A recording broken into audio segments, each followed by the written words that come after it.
Bonjour les amis, c'est Roland du FreakyCast. Merci à toi Dany de nous donner la parole pour rendre un petit hommage à ce grand monsieur qui nous a quittés, qui était David Lynch. Alors pour moi David Lynch, aussi loin que je me souvienne, c'est avant tout une histoire de freaks avec Elephant Man. Et nous les freaks, on les connaît bien, je dirais même qu'on les aime. Elephant Man est, je pense, en tout cas selon moi, l'un des plus beaux films jamais réalisés. Donc, ce film, c'est l'histoire romancée du véritable John Merrick, qui est joué dans le film par John Hurt. Donc un homme difforme exhibé dans un cirque que le médecin Frederick Treves, magnifiquement interprété lui également par Anthony Hopkins, va prendre sous son aile. Donc digne héritier de Freaks, la monstrueuse parade de Todd Browning, ce film, lui aussi, nous pousse à nous interroger sur qui est finalement le véritable monstre de l'histoire. Est-ce que c'est la supposée bête de foire ou est-ce que ce sont les hommes dits normaux ? On se souvient tous de cette phrase marquante du film « Je ne suis pas un animal, je suis un être humain, je suis un homme ». Voilà, tout est là. Une phrase et tout est dit. C'est un magnifique cri de désespoir qui est jeté à la gueule de l'humanité dans ce cas le plus horrible. Et voilà, c'était ça David Lynch. Il laisse les cinéphiles à jamais orphelins, mais il nous restera toujours son œuvre à redécouvrir et à faire découvrir aussi pour ceux qui ne la connaissent pas. Donc regardez les films de David Lynch, faites-les découvrir autour de vous, et voilà, chapeau l'artiste et bon voyage. Je suis pas un éléphant! Je suis pas un animal! Je suis un être humain! Je suis un homme!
We made love under a dark moon. I burned a lot of bridges. Some castles were made of sand. Only then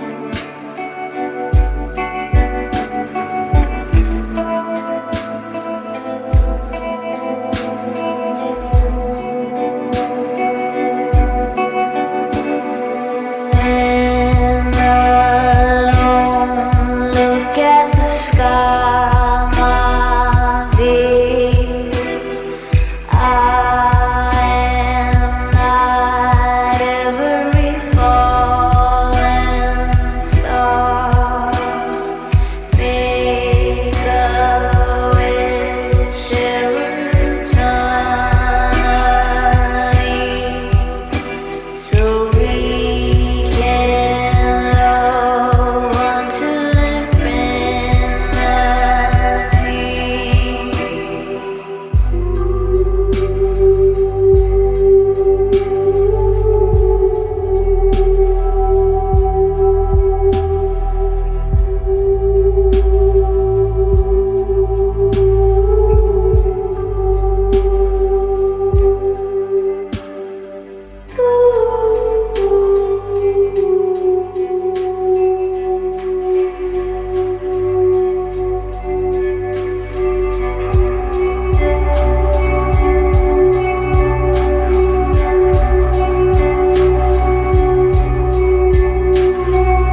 Alors aujourd'hui, petit message pour faire un hommage au grand réalisateur David Lynch, dont on vient d'apprendre qu'il nous a quittés.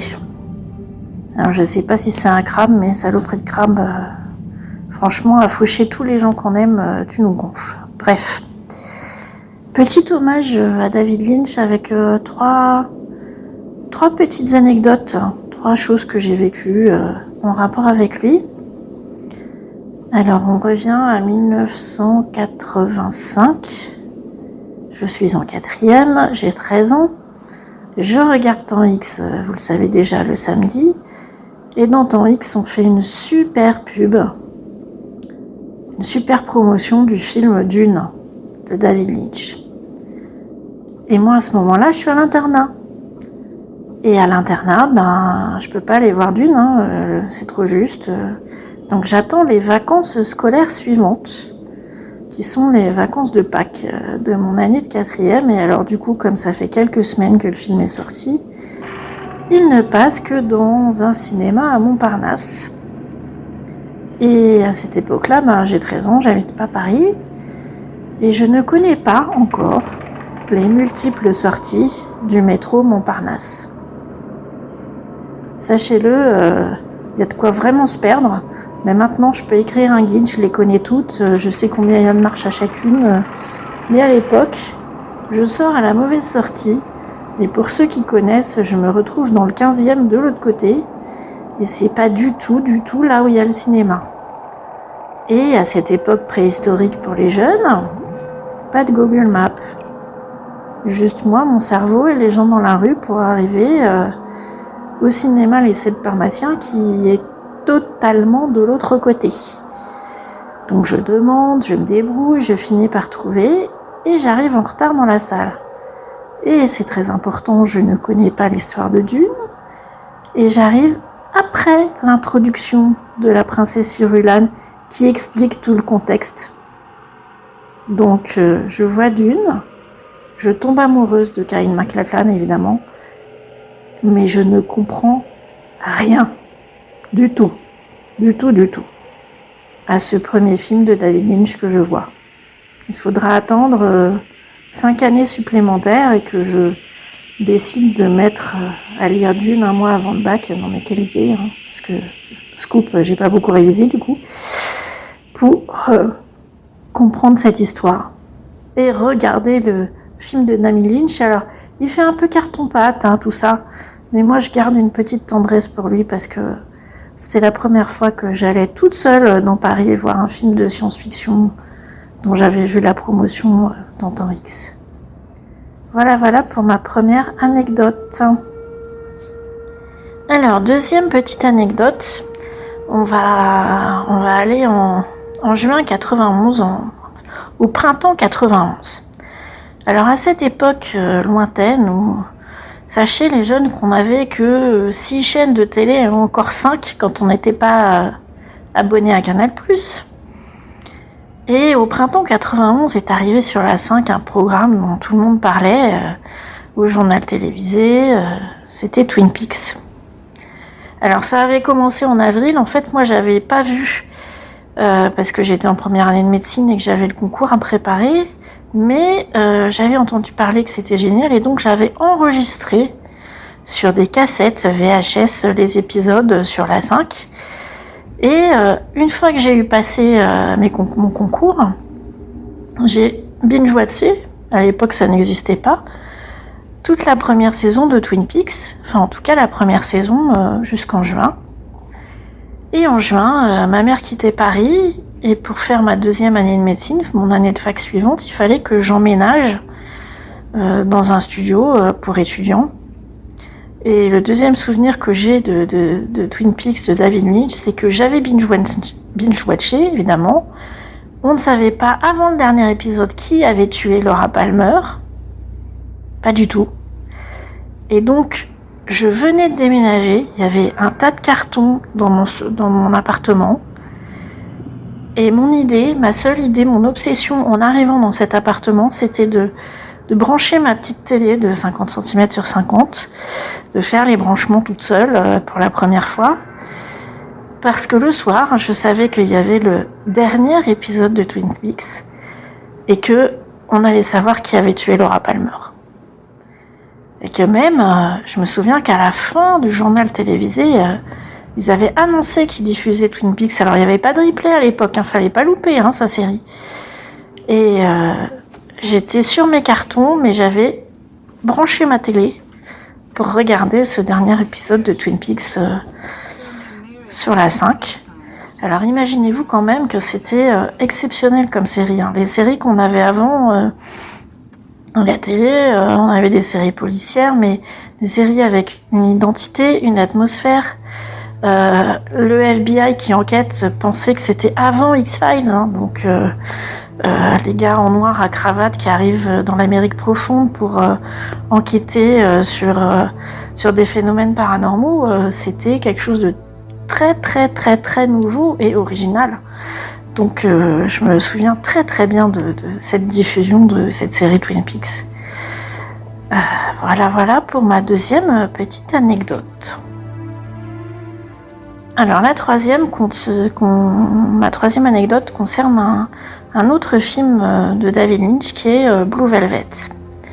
Et c'est aussi l'anecdote la plus personnelle.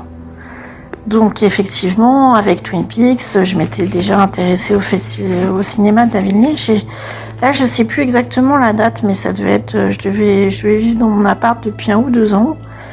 Et j'allais beaucoup au cinéma dans le quartier latin, notamment dans un cinéma rue Monsieur le Prince, qui était en fait tout à côté de ma fac de médecine.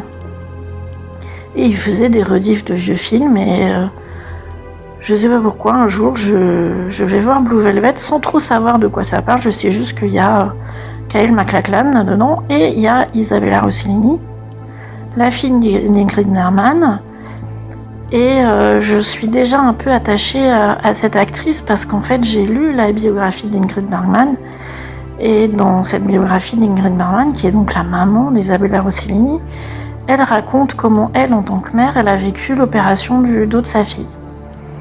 Et donc moi j'ai eu à peu près la même opération que Isabella Rossellini, donc je sais le voir quand je la vois bouger, je sais qu'elle est un petit peu plus raide du dos que la moyenne, et qu'elle a, même si elle est mannequin, tout ça, actrice, et la même cicatrice que moi dans le dos tout du long. Et à cette époque-là, j'ai pas accepté les choses comme maintenant, comme après, justement. Et je passe beaucoup d'énergie, de temps à chercher des vêtements qui, surtout en été, qui cachent ma cicatrice, des maillots qui cachent ma cicatrice. Je ne veux pas la montrer. Elle fait 50 cm dans mon dos, je ne veux pas. Et je vais voir ce film, Blue Velvet, alors qui démarre de façon très étrange, cette image de Kyle MacLachlan qui ramasse une oreille dans un champ, c'est quand même un truc... Bon, depuis, en médecine légale, j'ai vu d'autres choses, mais là, c'est quand même assez incroyable. Et il y a une scène où, en fait, Isabella Rossellini court nue dans un couloir de dos sans dissimuler sa cicatrice, au-delà de tout ce qu'est le film. Et en fait, je me prends le truc comme une claque dans la figure, c'est-à-dire que je me dis, elle est actrice, elle est célèbre et elle dissimule pas. Et je me dis, elle est comédienne, elle est actrice, elle dissimule pas, alors pourquoi moi je me mettrais à dissimuler en fait? Ça n'a pas de sens. Et depuis ce jour, j'ai plus jamais mis de vêtements qui cachent ma cicatrice. Même à la piscine, je préfère mettre des maillots de pièces sportifs parce que j'aime mieux, je me sens mieux comme ça. J'ai fait de la danse, j'ai fait du patin, j'ai plus jamais caché en fait, parce qu'après tout c'est les autres qui la voient et pas moi, et puis si Isabella Rossellini le dit et l'assume, alors pourquoi pas moi? Alors merci, monsieur David Lynch et madame de m'avoir permis ça. Et puis RIP monsieur David Lynch, j'espère qu'on aura quand même encore d'autres créateurs qui auront votre impertinence. Ça serait bien.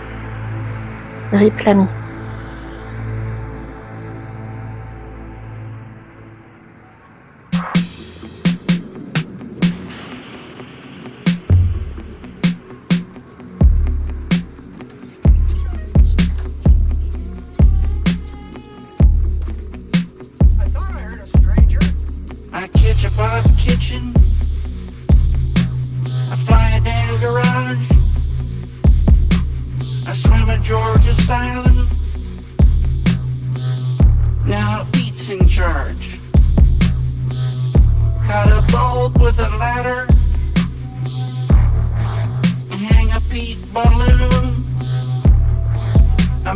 so much, baby.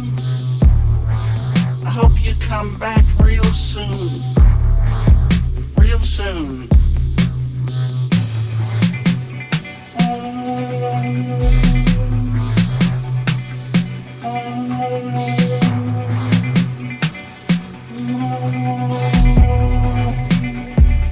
Last call.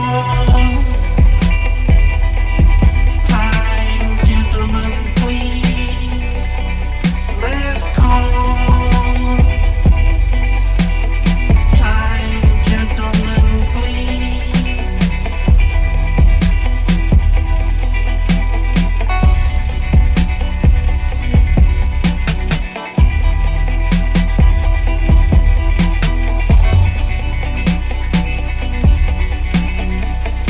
One foot had a red sock, the other had blue.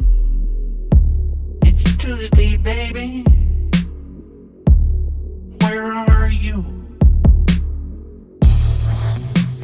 That right sock was red, the left sock was blue. I'm guessing, baby, Wednesday's for you.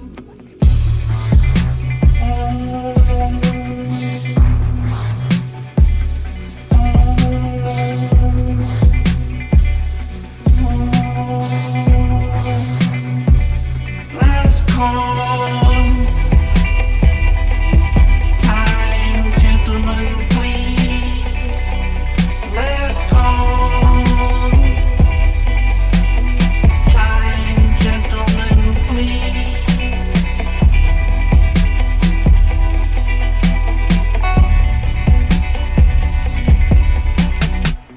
Got a Joe Buffalo with a Sam machine.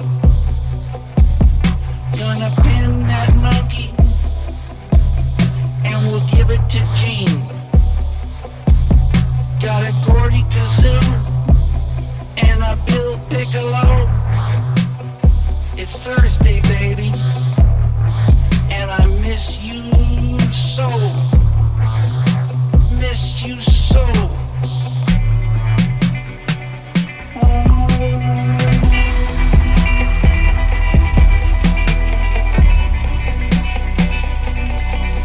Last call.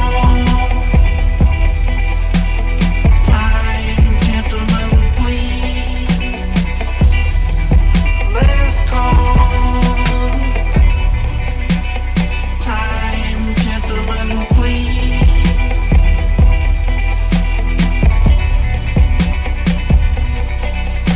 Alors je vais faire mon Danny, je vais je vais me mettre en extérieur avec ma bonnette à poil. Alors coucou Danny, tu nous as demandé si on avait des petits vocaux à faire par rapport à la disparition de David Lynch. Moi j'en ai marre de faire des nécros, hein. J'en ai déjà trop fait cette année. Enfin en 2024. David Lynch, alors là en tant qu'adulte je suis beaucoup moins fan que dans ma jeunesse. Parce qu'à une époque je le citais à toutes les sauces. Et bon j'ai grandi, j'ai vieilli et je me suis éloigné on va dire du cinéma de David Lynch. Mais il y a quand même un truc que je garderai voilà que je garderai pour toujours dans un petit coin de ma tête, hein, se faire romantique dans un petit coin de mon cœur. C'est une œuvre de David Lynch, c'est la série Twin Peaks. Même pas particulièrement le film, la série Twin Peaks. Si, je sais aussi pourquoi je me suis un peu écarté de David Lynch, parce que justement la troisième saison de Twin Peaks, j'ai pas réussi à rentrer dedans. Voilà, c'est donc comme je disais, la série Twin Peaks, parce qu'encore une fois, c'est relié à ma jeunesse, à mon enfance, à mon adolescence, hein. Voilà, et c'est quelque chose qui m'a énormément marqué. David Lynch, je crois savoir qu'il avait fait Elephant Man, parce que je connaissais Elephant Man à l'époque, hein, oui à l'époque, parce que la série Twin Peaks elle est sortie en 90-91 par là, sur la chaîne La 5, en plus chaîne éphémère de ma jeunesse. Voilà, donc j'ai découvert la série Twin Peaks parce qu'ils en parlaient dans Mad Movies. Mad Movies, j'étais un lecteur assidu de Mad Movies, et Mad Movies qui avait fait plus qu'un gros article, limite un dossier et plusieurs pages sur Twin Peaks, la série de David Lynch qu'elle allait sortir en France. Et donc voilà, ils étaient surexcités chez Mad Movies. C'est l'époque où encore, quand Mad Movies disait du bien de quelque chose, quand je le regardais, j'aimais bien aussi, quoi. C'est devenu l'inverse quelques années plus tard. Et donc Mad Movies super excité par l'arrivée de Twin Peaks en France. Donc quand Twin Peaks débarque sur la 5, dès le pilote qu'ils ont diffusé, je me suis jeté dessus, j'ai regardé et j'ai adoré. Au-delà de l'histoire, j'ai adoré pour l'ambiance. Parce que Twin Peaks, pour moi, c'était avant tout une putain d'ambiance et des personnages particuliers, des moments complètement oniriques. Et moi qui sortais, parce que niveau série télé, les années 80, c'était l'agence Tourisque, c'était des trucs, voilà, c'était pas ça, quoi. Les séries américaines à l'époque, c'était quand même des trucs plutôt bas de plafond, avec des épisodes interchangeables où il se passait toujours la même chose. Là, je me suis retrouvé, c'est la première fois que je voyais une vraie série, quelque chose vraiment du serial, quoi. Je veux dire, c'est une histoire qui suivait. Même si ça existait déjà, mais je faisais pas trop attention. Et donc, j'étais complètement captivé par l'ambiance de Twin Peaks. Et c'est une série qui m'a fait aimer le lundi, parce que c'était diffusé le lundi soir sur la 5. Et moi qui ai toujours, toute ma vie, même aujourd'hui, qui ai toujours détesté le lundi, quand je me suis retrouvé à regarder Twin Peaks, le lundi, j'étais content que ce soit lundi, parce que le lundi soir, après ma journée de lycée, j'étais en seconde à l'époque, après ma journée de lycée, je pouvais me voir mon épisode de Twin Peaks. J'étais tellement à fond dedans que quand est sorti en France le journal secret de Laura Palmer, je me suis jeté dessus, je l'ai acheté limite Day One, le bouquin. Et je l'ai lu et j'étais à fond parce que voilà, c'était du cross-média. J'étais pas encore habitué à l'époque, donc c'était du cross-média où voilà, il y avait des éléments supplémentaires dans un bouquin qui sortait en parallèle, parce qu'en fait dans la série Dale Cooper, l'agent Dale Cooper n'avait pas encore trouvé le journal de Laura Palmer, et donc j'avais des éléments sur ce monde, sur cet univers. En plus, c'était le journal secret de Laura Palmer, ça m'avait passionné, mais en même temps, ça m'avait laissé un petit peu quelque chose, ça m'avait laissé un petit peu, voilà, j'étais un petit peu, je sais pas comment dire, pas gêné, mais ça m'a laissé tout chaud en fait, parce que le journal secret de Laura Palmer, ça ressemble vraiment, je crois dire une énormité parce que j'ai pas révisé, mais je crois que c'est la fille de David Lynch qui l'avait écrit, mais je me trompe peut-être. Le journal secret de Laura Palmer, ça ressemble vraiment à un journal intime de jeune fille, et puis ça parle intimité, ça parle masturbation adolescente, ça parle des choses très très intimes qui donnaient un côté très réaliste et très intime à la chose, ce qui fait que voilà, ça m'avait marqué à l'époque, j'avais 16 ans, quelque chose comme ça m'avait vraiment marqué, le journal secret de Laura Palmer, voilà. Et ensuite, oui, voilà, en plus en lisant le journal secret de Laura Palmer, j'étais arrivé à une théorie sur qui était le tueur, qui avait tué Laura Palmer. Donc j'avais mon idée sur le meurtrier, et là où j'étais super fier, c'est que quand enfin dans la série ils ont retrouvé le journal secret de Laura Palmer et que Dale Cooper est arrivé à une conclusion, Dale Cooper était arrivé à la même conclusion que moi en ayant désigné un meurtrier qui était le même que j'avais déduit en lisant le journal secret. Donc voilà, j'étais fier à l'époque. Ça m'avait profondément marqué. Twin Peaks aura toujours une place particulière dans mon cœur. Ces paysages, cette ambiance, ces personnages, la musique de Badalamenti, la voix de Julie Cruz, qui nous a quittés d'ailleurs il y a un an ou deux maintenant. Tout ça, c'est un tout, c'est une ambiance, et c'est une ambiance qui m'a toujours suivi, qui me suivra toujours. Il y a certains moments, je me retrouve, quand quand je quitte la ville pour aller vers la province et que je me retrouve dans des endroits avec un petit peu de forêt, des choses comme ça, des endroits un peu désertiques, je sais pas pourquoi, mais quand il fait froid, surtout un peu comme ça en ce moment, je recherche des ambiances à la Twin Peaks en fait, voilà, parce que ça m'a beaucoup marqué. Je suis beaucoup trop bavard, mon Dany, donc je te fais plein de bisous, et puis voilà, c'était mes petites pensées pour David Lynch qui vient de nous quitter. Bisous.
Des choses difficiles. Là, je suis avec un café, A Good Damn Café. Coucou Dany, coucou Nostalgeek. Oui. David Lynch nous a quittés. David Lynch, pour moi, c'est tout un ensemble de rendez-vous ratés. Il y a eu un rendez-vous qui aurait peut-être été, qui m'est resté. Voilà, j'ai rencontré David Lynch en 1987-86 j'étais en colo. Et le soir, on loue des cassettes, et puis on nous avait pris d'une. Et c'est vrai, je regarde. C'était. Alors imaginez, vous êtes sur une chaise à 3 mètres, et vous regardez un tout petit écran de télé, puis vous regardez d'une. Alors oui, c'est kitsch, mais en même temps, il y avait de l'ampleur, il y avait la musique. Puis vous dites, ah ouais, c'est pas mal, même si vous pensez après que c'est kitsch. Et puis voilà, ça a été une des rares fois où David Lynch a regardé. Parce que, comme je le dis, ce ne sont que des rendez-vous ratés. Mes sœurs faisaient un peu de cinéma.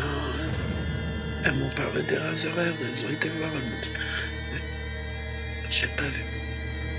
J'aurais pu, moi gamin de la télé, regarder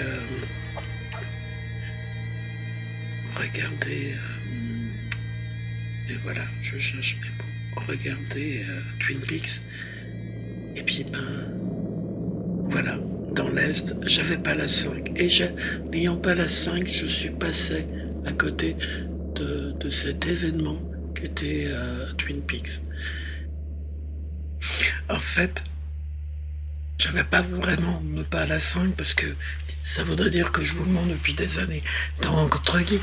Non, en fait, il y avait une époque où il nous manquait un râteau sur notre antenne, donc on ne pouvait pas voir la 5. On l'a eu un petit peu plus tard, mais quand Twin Peaks est passé à la télé, en fait, chez moi, on ne la captait pas. Et nous n'avions pas de magnétoscope, donc pas de magnétoscope, pas de cassette, on ne pouvait pas nous en prêter. C'était peut-être l'équivalent de 2-3 rues près de chez moi, on n'avait pas la 5. Donc voilà, un rendez-vous qui se tient à ça.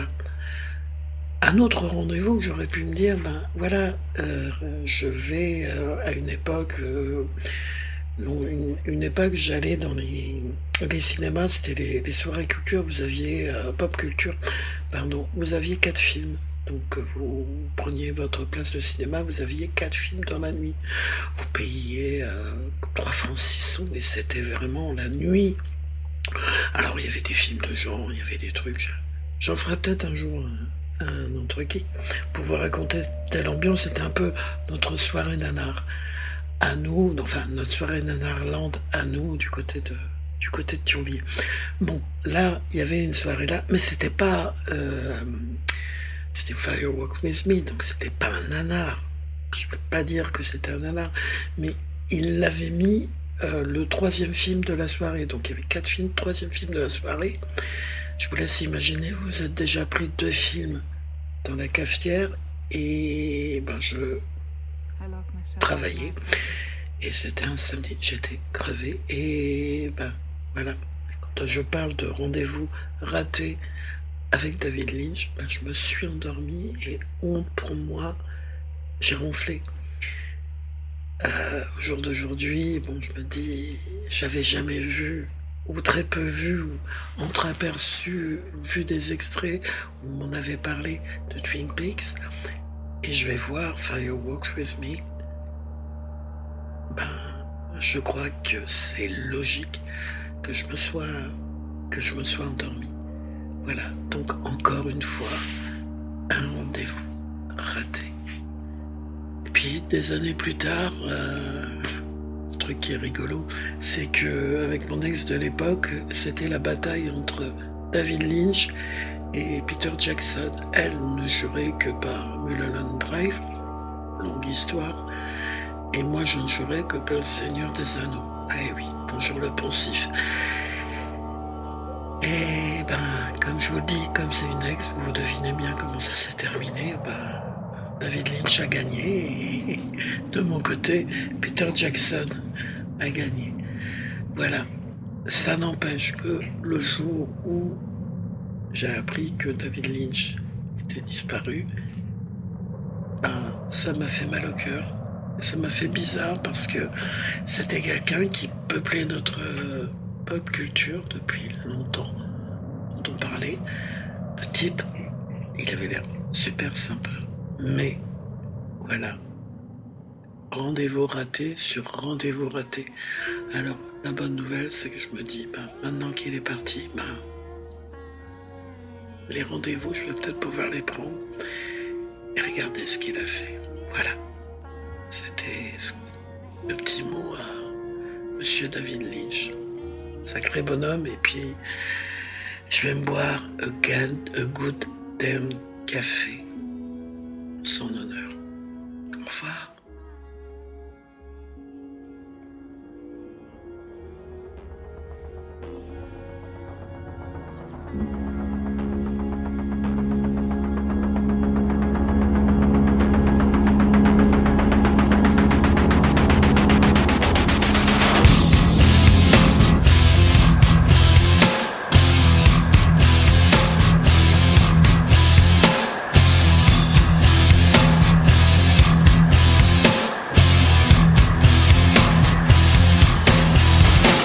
Rammstein, ein Mensch brennt.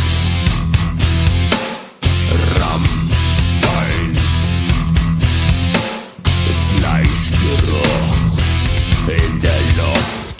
Rammstein, ein Kind stirbt. Rammstein, die Sonne scheint.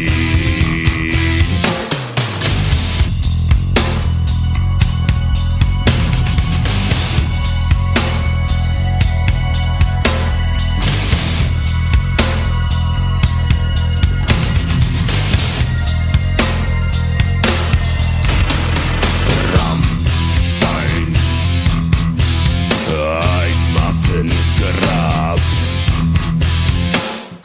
Rammstein, Peinen drinnen. Rammstein, kein Vogel singt mehr. Rammstein, und die Sonne scheint.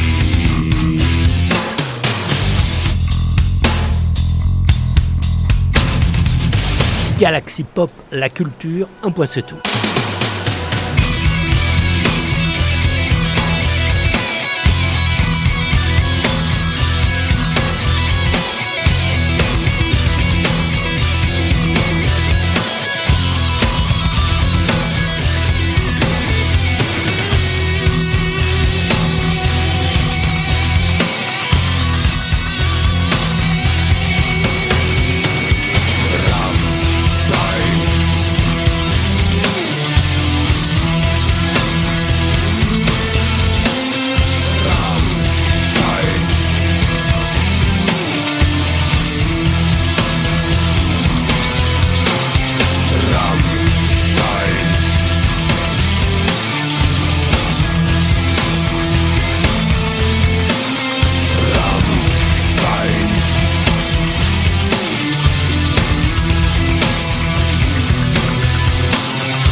Ladies and gentlemen, Chez Galaxy Pop, être curieux, c'est pas bizarre.